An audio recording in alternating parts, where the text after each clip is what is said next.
Hello sa tanan, kumusta? Nining mga taknaa nasa sa pagtuon sa mga pulong sa kamaturan kapaghatag ka na to o dugang kay balo sa pulong sa Ginoo. So nining kahapon nun ang tema nga ato ang pagatunan nagkuluhan og teach the truth, ang pagtudlo sa kamatuoran. So sumala pa sa balang sulatan ni Igsoon, nakita sa 1 Timoteo 4:16 nga nagaingon ang balaang kasulatan nga atong pagbasahon diri sa 1 Timoteo 4:16. Nagaingon, magmatgon ka sa imong kagalingon o sa imong pagtudlo, magpadayon ka nini mga butanga kay sa pagbuhat nini maluwas mo ang imong kaugalingon ug sila nga nagapatalingog kanimo. So usa na to Igsoon nga buluhaton, ingon kita magatudlo ta sa kamatuoran. Kinahanglan nga magmatngon ta sa pagtudlo. Importante nga atong itudlo ni subay gyud sa balaang kasulatan. Unya magpadayon sa pagtudlo kay kun kini ato nang ginahimo ang giingon sa Biblia, ang saysay, maluwas ang imong kaugalingon ug ang nagapatalingog kanimo. So, importante nga ang kamatuoran nga atong itadlo subay gyud sa nasulat sa balaang kasulatan. So ang balaang kasulatan soon gibugna gini siya aron sa pagtudlo sa kanato, sa pagmatuto, no, sa pagbadlong, sa pagsaway aron nga ang tao mahulma diha sa pagkamatarong. So sumala pa sa Roma 15:4 nagaingon diha nga ang tanang butang nasulat kaniadto o gisulat sa pagtuon kanato tungod sa pagpailob o sa paglipay sa mga kasulatan adunay paglaom kita. So muna siya nga ang kamatuoran nasulat na sa unang panahon o gisubli ni para kanato aron nga tungod sa pagpailob adunay paglaom kita kon nagapdayon ta sa pagsusi niini. So ang Biblia mao kini ang dakong giya kanato, no? Giya kanato sa pagmatuto, sa pagkamatarong. Dili nato makita Igsoon ang maayong pagtulunan. Kung kini ato ikinabuhi, kung atong matuto sa ato kagalingon, magadala kini ngadto sa kaluwasan. So mga nung ato mangyud isuon tun-an ang kamatuoran, no, nga napatik sa balang kasulatan aron ang atong kinabuhi dili malaglag. Kay giingon sa Biblia, sumala pa sa Roma 6:23, unsa ang bayad sa sala? Ingon diha atong mabasa, kay ang bayad sa sala mao ang kamatayon. Apan ang walay bayad nga hatag sa Dios mao ang kinabuhi nga walay katapusan. So muna siya nga kung kita magpadayon ta sa pagkasala, dili na tutugutan nga ang Ginoo mo sulod sa kasing-kasing. Muna giingon nga kung magpadayon sa pagsala dunay silot nga atong mahaaguman. Kanang giingon diha nga ang bayad sala mao ang kamatayon. So kung kita nagahimo ta, no, sayahang kaubuton nagasubay ta, muna giingon nga ang atong mga binuhatan mamunga gina siya, no? Atong basahon Pilipos unsay saysay diri sa Pilipos 2, no? Pilipos 2 nagaingon ang balang kasulatan bersikulo 12 og 13. Busa, mga hinigugma ko, maingon nga kamo magmasinugtanon sa kanunay. Dili kay sa akong atubangan lamang, kundi labi pagayod sa panahon nga wala ako kaninyo. Singkamutan ninyo nga mamunga ang inyong kaluwasan, uban ang kahadlok o pagkurog. Sumuna siya. Ningon nga ato yung paningkamutan, no? Nga mamunga. Kay ang Dios mao ang nagabuhat diha kaninyo sa pagbuot o sa pagbuhat usab alang sa iyang maayong kahimutan. So muna siya nga gingon diha nga kinahanglan pod nga ang ato ang nabatunan nga kaluwasan mamunga. So unsa tong buhaton aron mamunga ta? Ug mamunga pod ang ato ang pagtuo, atong isangyaw ang maayong balita.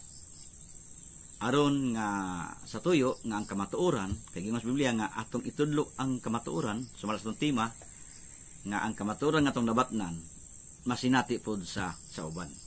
So manigingon diha nga kinahanglan nga ang kaluwasan nga imong nabatunan, imo nang pabungahon. No? So dahil namunga ka, kinabag-o man kasi magalingon, importante pod nga mamunga pud ka. No? Pinaagi sa imong pagsangyaw sa pulong sa Ginoo. Unsay tulo nga naa kang Jesus Christ. So magingon sa Juan 14:6, nagingon diha nga siya mao ang dalan. No? Atong basahon. Juan 14 versikulo 6. Nagsaysay ang balaang kasulatan. So doon nagyoy kuan. Doon nagyoy sulundan, no?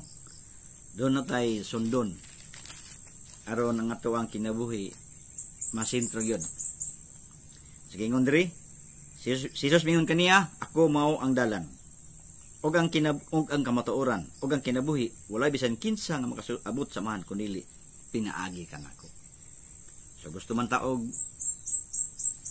kausaban, gusto tag kaluwasan, musubay gyud ta kan Jesus kay siya man ang dalan. Og anaa kaniya ang dalan, kamatuoran og kinabuhi. Unya walay lain nga ngalan nga gihatag ilalom sa yuta kundi ngalan ni Jesus Christ. So man siya nga kita nga kung kita masunod ta, no? Diha sa dalan sa kamatuoran atong maangkon kanang kinabuhi nga gihatag sa Ginoo. So sa matong taong dato, nangutana tong taong dato nga matutudlo unsa may mas labing nindot akong buhaton aron ako makasulod sa kinabuhi. Unsa may gyud ni Jesus, no?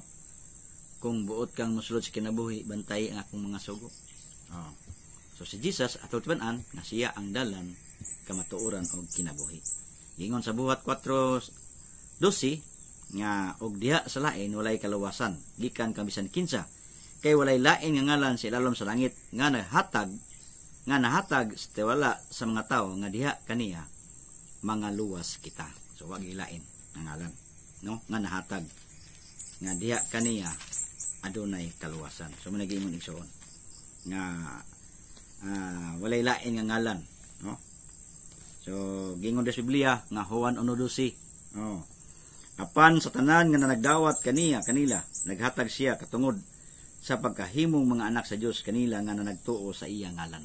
Oh, tanan nga nagtuo sa iya ngalan naghatag siya katungod nga mahimong pagkaanak sa Dios, no? Magkahimong anak sa Dios. So man siya nga importante gyud nga atong iwali ang kamatuoran, atong itudlo ang kamatuoran sumala sa saysay sa balaang kasulatan. So gingon igsoon sa Roma 1:6, no? Di na to ikaulaw ang mayong balita. Kay kini mao ang gahom sa Dios, no? Gingon igsoon Roma 1:6, kay dili ko ikaulaw ang mayong balita. Kay kini mao ang gahom sa Dios alang sa kaluwasan sa tatagsa nga motuo una sa tanan sa mga Hudyo ug ingon man sa Gresyahanon. So man siya nga ang kamatuoran igsoon ang mayong balita, no? Ato yun ang isangyaw ug di na to ikakaulaw ang mayong balita, no? Ato nang isangyaw sa tanang mga katawhan. So man nagingon igsoon sa Biblia, no, sa Mateo 24:14 nga importante kayo nga ato gyud siyang iwali mintras wala pa niabot ang katapusan, no? Man nagingon sa Mateo atong basahon Mateo 24:14 nagaingon, og igawali kining mayong balita.